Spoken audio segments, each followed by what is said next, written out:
Brunei, a simple, happy country. Few places in the world can match Brunei for its peace and serenity, its contentment. The discovery of oil some 30 years ago has transformed Brunei, but not spoilt its tranquility. The people still cling to their ancient customs, preferring a leisurely tempo of life to the hurly-burly of modern civilization. Across the water from Kampong Aye rise the gleaming concrete structures of the new township, symbols of progress and prosperity. In preparation for a historic week of festivities, Brunei takes on an air of gaiety. The whole town is decorated, streets with arches and houses with flags and bunting. Happy throngs pour in from far and near to take part in the celebrations, starting with the 42nd birthday of the ruler, His Highness Sir Omar Ali Saifuddin. Distinguished visitors and royalty begin to arrive. From Singapore, the Deputy Chief Minister, Dato' Abdul Hamid bin Haji Jumaat. From the Federation, His Highness the Regent of Johor. His Highness the Sultan of Selangor. His Highness the Sultan of Pahang. His Excellency the Governor of Sarawak and High Commissioner for Brunei, Sir Anthony Abel.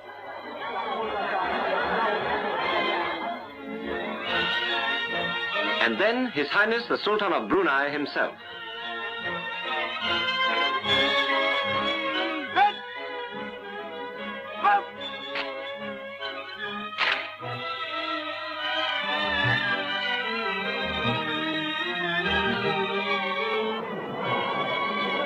After the royal salute, His Highness descends to the parade ground for an inspection of all units: the Brunei Police, the Royal Federation of Malaya Police, the Red Cross, Sea Scouts and Girl Guides, the Marine and Customs. Educated at the Malay College, Kuala Kangsar, Sultan Sir Omar ascended the throne in 1950. An enlightened ruler, imbued with a modern outlook, His Highness has tackled his country's development problems with courage and vision, using the vast oil revenues of the state to improve living standards and to advance the general welfare of his people.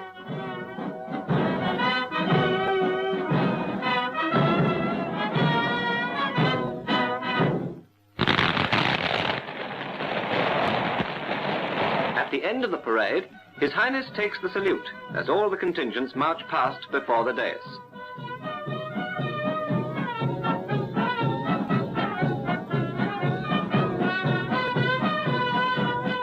Later, at the Istana Darul Hana, over 50 people are honored by the Sultan at an investiture, including the royal visitors from the Federation.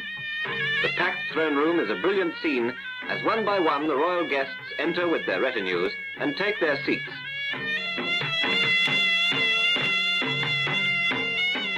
In a speech from the throne, His Highness expressed thanks to God for his bounty and blessings to the state. He said it was part of history that close ties existed between Brunei and the Federation, both in royal relationship and in the cultures of the peoples. He then confers the most esteemed family order on His Highness Sultan Abu Bakar, Sultan of Pahang.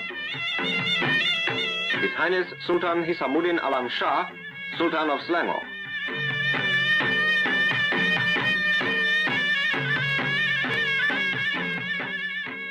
His Highness Tunku Ismail, Regent of Johor. Many civil servants and leading citizens are also honored for meritorious service to the state.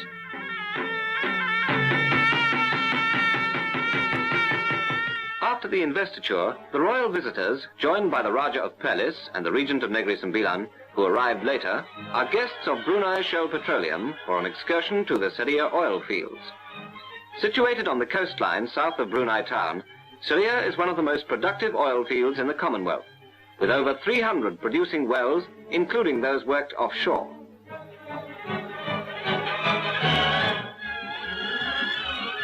The Malayan rulers were greatly impressed by the size and complexity of the oil drilling operations, which go down to depths ranging from 800 to 7,500 feet, employing the most modern equipment in the world.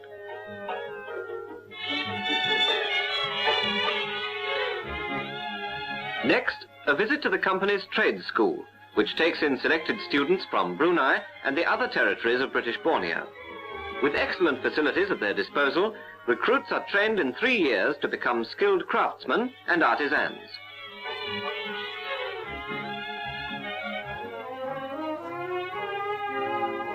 pleasant surprise awaited the royal visitors at the new Shell Recreation Club.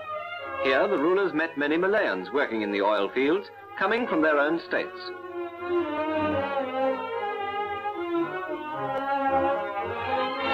Back in the capital, His Highness the Sultan of Brunei, as a signal mark of honor, is at the airport to extend a personal welcome to the Prime Minister of the Federation, Tunku Abdul Rahman, and to the Deputy Prime Minister and Minister for Defense, Dato Abdul Razak. The Tunku, who is visiting the state for the first time, inspected a guard of honor formed by men of the Royal Federation of Malaya Police, serving in Brunei under a scheme of mutual assistance. After inspection, the visitors are introduced to prominent citizens and to government officials.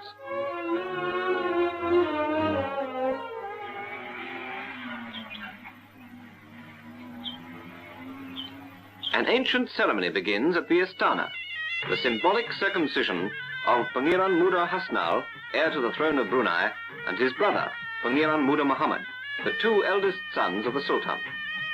Richly dressed boys and girls sit on either side of the throne in front of the royal princes, as the ancient rites, in accordance with Muslim tradition, are enacted before distinguished guests.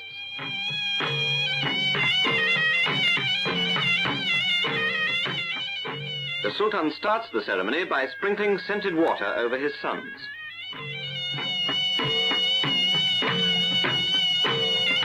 He's followed by the guests, among whom are the High Commissioner for Brunei, the royal visitors and their consorts, the Federation's Prime Minister and the Deputy Prime Minister.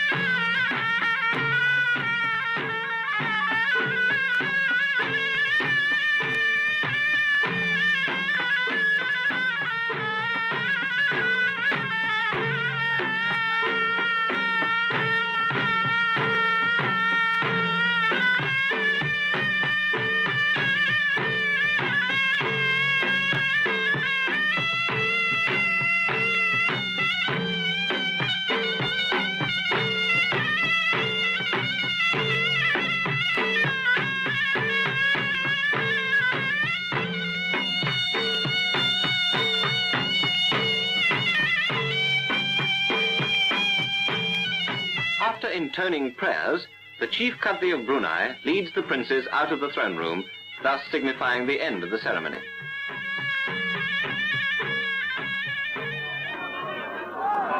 From the Istana, the princes, richly attired and wearing their gold crowns, are driven in state in an open car through the town for all to see.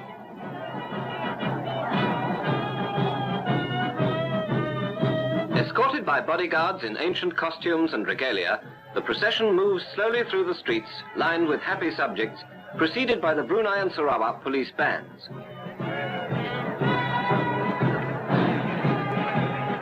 Taking part in the procession are an impressive number of floats, some of them depicting colourful scenes from history and recalling the great days of a bygone era when Brunei was a powerful kingdom and empire. Along the waterfront and in boats near the river's bank, crowds gather to watch the regatta.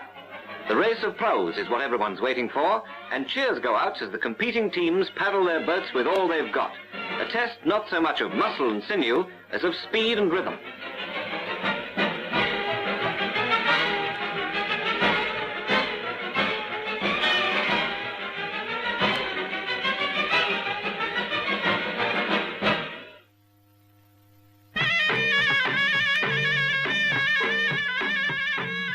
At a second investiture, more Malayan royalty and leaders are honoured. His Highness the Sultan of Brunei bestows the most esteemed family order on His Highness Syed Putra, Raja of Perlis, and on Tunku Laksmana Munawir, Regent of Negeri Sembilan. On the Prime Minister of the Federation, Tunku Abdul Rahman, His Highness confers the most honourable order of the Crown of Brunei, first class.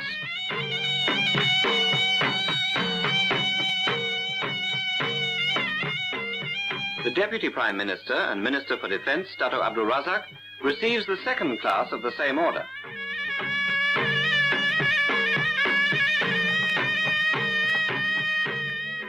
At a banquet held at the Astana, the Sultan leads his guests across the gaily decorated lawns to the banqueting hall.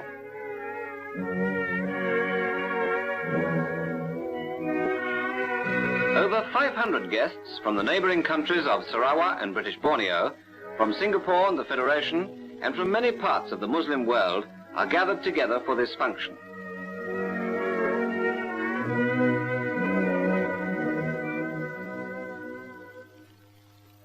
The next day, all is ready for the grand climax to the week-long celebrations, the opening of the Omar Ali Saifuddin Mosque, Brunei's pride and symbol of a ruler's dream brought to reality.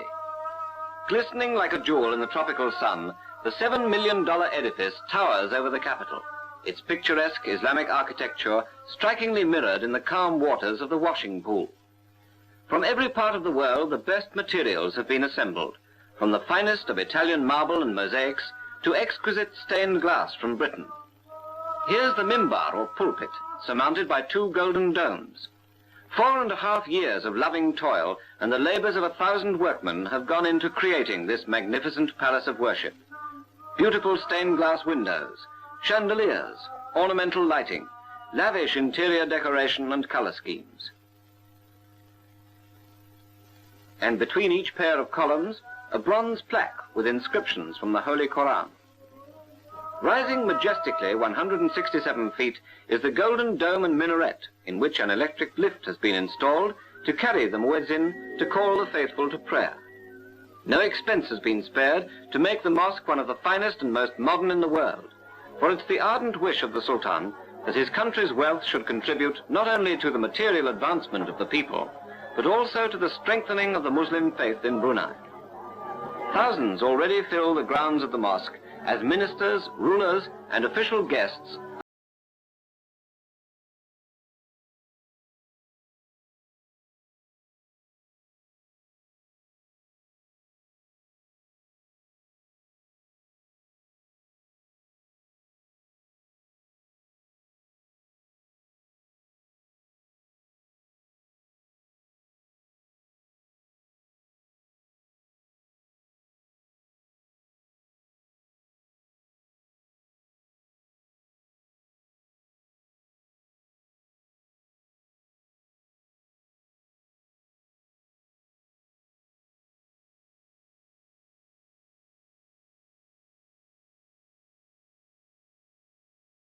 His Highness takes his place with the guests in front of the main entrance of the mosque. On behalf of the people, Brunei's second minister thanks the Sultan for providing them with this grand place of worship.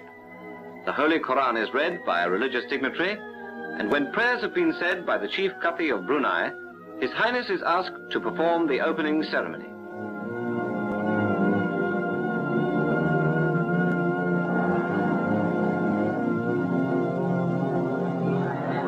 Now the long-awaited moment has arrived. As His Highness cuts the tape of state colors, and as the huge bronze doors swing open, the hopes and dreams of the people are at long last fulfilled. Following their ruler, the excited crowd stepped reverently into the enormous carpeted hall of the mosque for the first time for Friday prayer. A great and important occasion for the people of Brunei, a milestone in their rich history.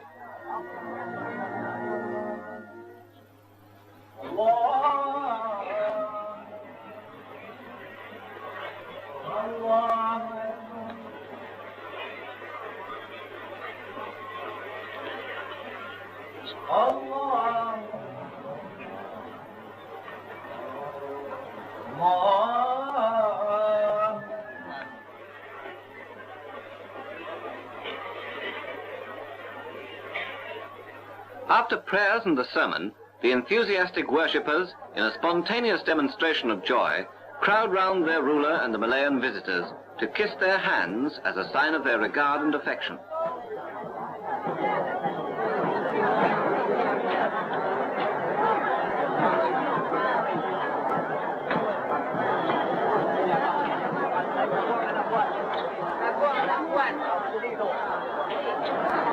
During their short but crowded stay, the Prime Minister and Dato' Abdul Razak took every opportunity of seeing as many Malayans as they could. One of their visits was to the Brunei Police Headquarters, where they met 103 members of the Royal Federation Police, serving in Brunei under a treaty.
In the evening, the whole of Brunei town is lit up for a final spree to mark the end of the rejoicings.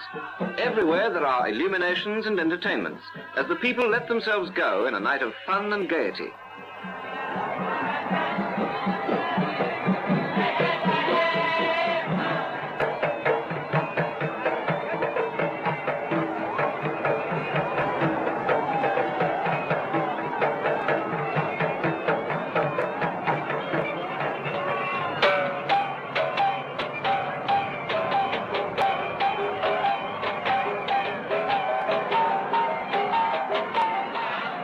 Thousands are out in the streets as the lantern procession by school children and floats by the different communities weaves slowly through the town.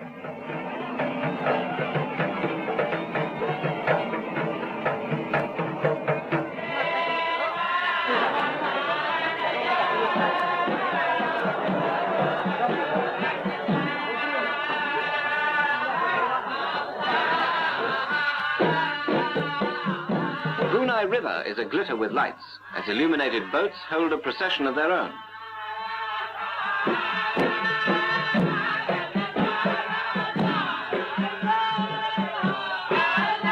Finally, the fireworks, a fitting climax to a momentous week. The people of Brunei can be justly proud, for they've given new stature to their country, Darul Salam, the abode of peace.